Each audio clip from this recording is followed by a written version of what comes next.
Hi, my name's Aisha. It's good to see you. I just did this super cool, awesome, spectacular nail set, and I want to show it to you. So, here was the inspo pic. You might have heard of him before, you might not have. There's actually a lot to unpack here, and I want to get into it. So let's get into it. As you can see, golden brown in color. It's glazed earthenware. Think ceramic. It's also huge. It's 3 meters, almost 10 feet tall. So it mostly looks like a man, but it also has wings and a bull head with horns. His mouth is agape and his hands are outstretched, almost as though he were frozen in the middle of giving a sermon. Creepy. Okay, now onto the details that the photo can't show you. The torso portion of the statue can actually be opened. It's like a hinged door situation that can be locked from the outside. Inside is just an empty cavity, about 0.6 cubic meters in volume, which is a lot. Again, it's 10 feet tall. The statue dates from approximately the 2nd century BCE. There's an inscription on the back of the statue that they've been able to deduce as some sort of Canaanite language. I need to figure out how to say Canaanite, actually. Canaanite. I knew it. After some examination, a researcher was able to translate some of that text, and it reads as follows. Nightmare of Moloch, Moloch the loveless, mental Moloch, Moloch the heavy judger of men. So yeah, it's a totally normal, totally inconsequential statue that doesn't do anything at all. Surely there's no gut-wrenching lore.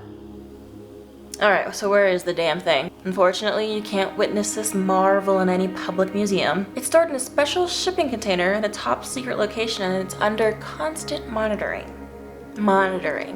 See, the statue at random points in time has been known to speak.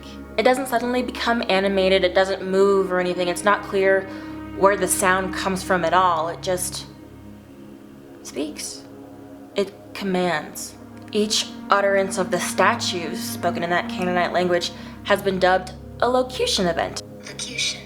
Each of these locution events are quite the endeavor. A unique mobile task force filled with highly knowledgeable linguists, psychologists, personnel trained in tactical diplomacy. They've all been assigned for the sole purpose of listening and appropriately responding to each of these events.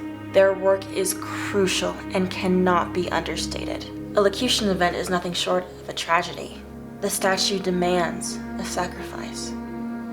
Each time it's pretty clear and concise with its orders. It states the name and or description of the sacrifice to be made. We'll call them Subject A.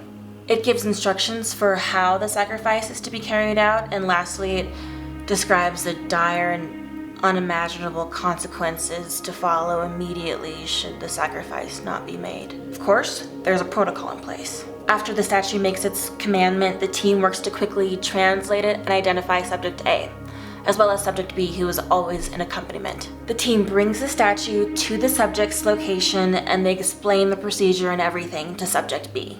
The success of the project actually relies solely on Subject B.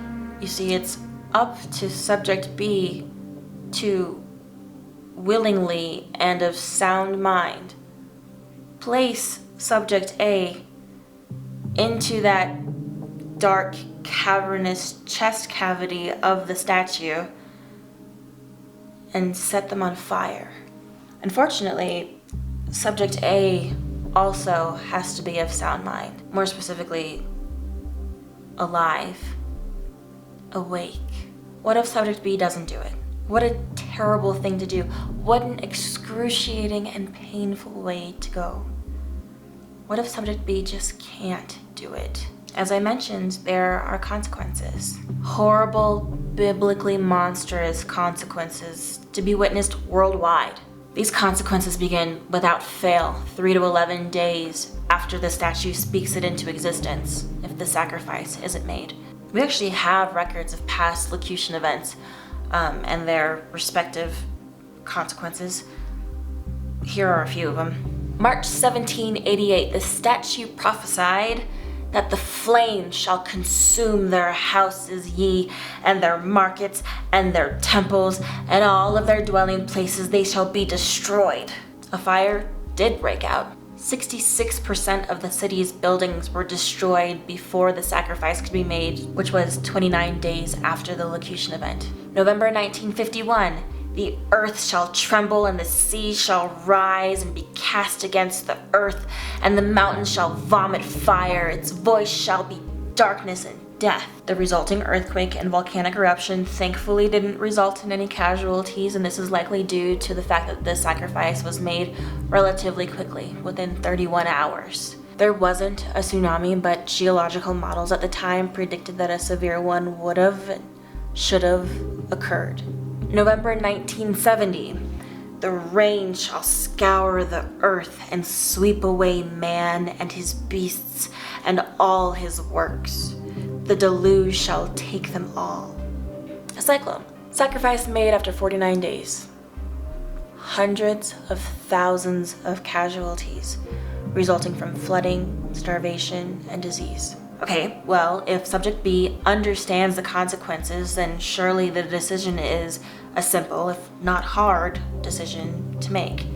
Sacrifice one to save the rest. To save millions.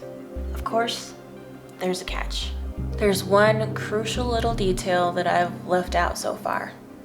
I mentioned that Subject A was always accompanied by Subject B. That is because Subject B is Subject A's natural mother. And Subject A is always a healthy baby or child between 8 months and 6 years of age. So, how could you ask a mother to do such a thing? What mother would have the conviction to do such a thing? To make matters worse, historically, each mother and child that have been damned to this fate have been observed to experience a strong bond of trust and affection with one another. It's a grueling and impossible ask, giving up your world to save everyone else's. Where did this demonic statue come from? What did we do to be cursed with this ghastly thing? And well, it's been speculated that the statue doesn't actually cause the tragedies. It's more so a prophet of sorts who can predict these events and accordingly provides a means to an end. Which, if that's the case, the statue is more akin to a savior. More so a god who has taken pity on us. The statue last spoke sometime within the last 25 years. My lifetime. Your lifetime. We have no idea what the statue said or who the subjects are or what the consequence is, but it said that the event, our consequence, is still ongoing. Of course, this unsettles and terrifies me, but I also can't help but feel for whatever mother is out there wrestling with the hardest decision of her life to make.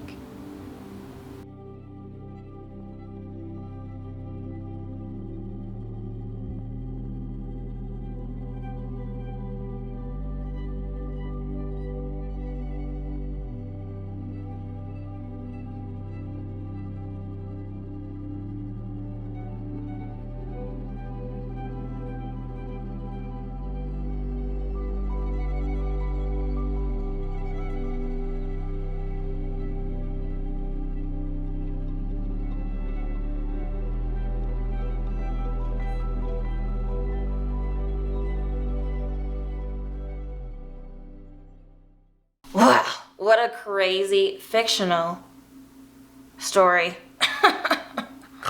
This story is actually one of my all-time favorite entries under the SCP Foundation. SCP-089, aka Tophet, was written by user Spike Brennan. I've attached a link to that wiki. I highly encourage you to go visit the link so you can get more details out of the story and experience it in its original format. For those of you who just came for the nails and have no idea what's going on, the SCP Foundation is a fictional organization that captures and contains all things weird, and it's the main subject of a huge collaborative writing project. People all over the world have entered thousands of SCPs like the one I just read onto the wiki for the whole world to enjoy.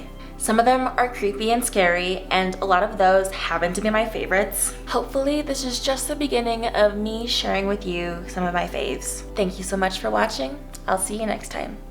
Bye-bye.